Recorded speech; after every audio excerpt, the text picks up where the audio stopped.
मी 3 वर्षाला त्यांच्यासोबत काम करतोय. ते प्रत्येक वेळेस नवीन काहीतरी एक आयडिया घेऊन येतात आणि ती ऍक्च्युली म्हणजे किती इम्प्लिमेंट कशी करायची, टीमसोबत कसं म्हणजे कोऑर्डिनेट करायचं की त्या रोलसाठी कोण परफेक्ट आहे त्यांना म्हणजे माहिती असतात. प्रत्येक वेळेस नवीन नवीन आयडिया घेऊन येत असतात आणि बऱ्याचशा मी त्यांच्या अशा वेगवेगळ्या म्हणजे कामं केलीत की त्याच्यामध्ये त्यांचा सपोर्ट असतो. म्हणजे प्रत्येक गोष्टीमध्ये ते फॉलोअप घेत असतात की सारखा की या गोष्टीचा काय स्टेटस आहे, कुठपर्यंत आला आहे किंवा कुठे अडचण येते त्याच्यामध्ये, मग त्याच्यावरती सोल्युशन देणारे त्यांचं म्हणजे प्रत्येक वेळेस म्हणजे सपोर्टिव्ह आहेत त्या खूप जास्त. आणि सर्वात मेन गोष्ट म्हणजे त्यांच्याकडे नवीन नवीन आयडिया असतात प्रत्येक वेळेस की ते आम्हाला खूप जास्त इन्स्पिरेशन करतात की मोटिवेशन करतात की प्रत्येकाने नवीन काहीतरी दरवेळेस विचार केला पाहिजे की त्याच गोष्टी नाही विचार केला पाहिजे की बाबा हां मी आता ह्याच वेळी जाणार तर ह्याच वेळी जाणार, नवीन नवीन काहीतरी घेऊन स्वतःमध्ये एक तुम्ही दोघांना एकत्र काम करता, दोघांचा सगळा इन्सिडेंट आहे का त्याच्यामध्ये मला वाटतं की बाबा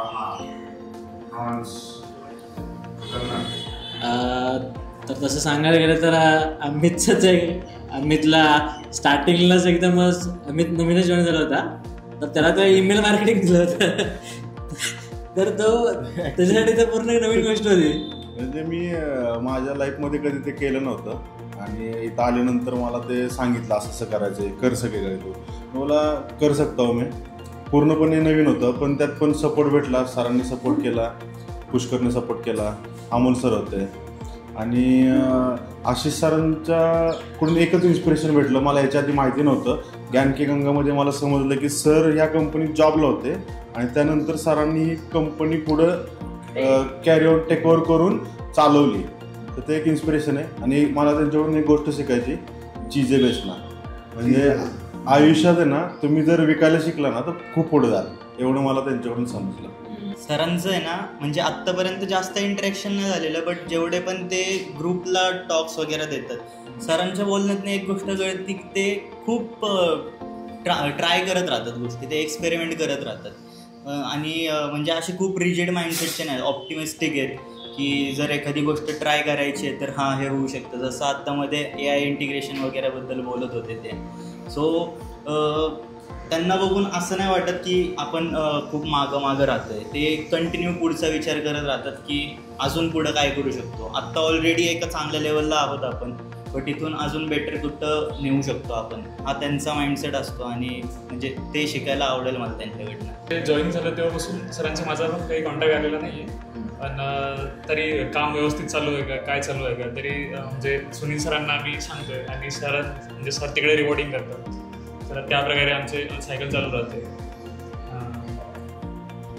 मला सरांकडनं एक इन्स्पिरेशन भेटलं की सर जे डिसाईड करतात त्याच्यावर ते इम्प्लिमेंट लवकर करतात. म्हणजे असं नाही आहे की सरांचं की ते डिसाईड करायचं आणि इम्प्लिमेंट नाही करायचं, ते एक सरांची इन्स्पिरेशन गोष्ट.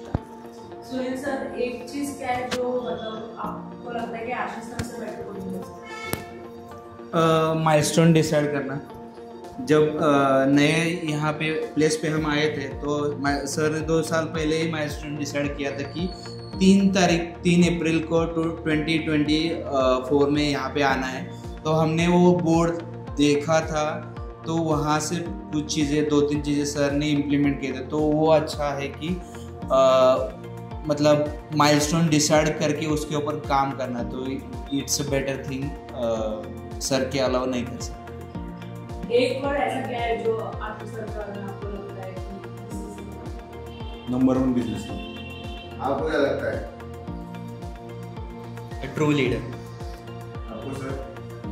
Enthusiastic person. आशिष सरांसोबत म्हणजे जेवढे शब्द बोलू तेवढे म्हणजे कमीच आहे त्यांच्याबद्दल. पण तरी पण मी म्हणाल की विजनरी माइंडसेट आहे त्यांचं की त्यांना पुढे काय करायचं हे त्यांच्या आधीच डोक्यामध्ये क्लिअर असतं की मला पुढे जाऊन हे करायचं. So that such a great personality. Ideal person. One thing I noticed Ashish sir that he is enthusiastic, quick learner, and he never park pending works at their end. Thank you. एक बार आपने क्या inspiration लिया sir? हाँ? Sir से क्या inspiration? He never park pending works at their end. और अगर आपको एक बॉलीवुड कैरेक्टर में डेडिकेट करना है तो Karan Johar. His personality is Karan Johar. तुम्ही गप्पा मारा जरा असं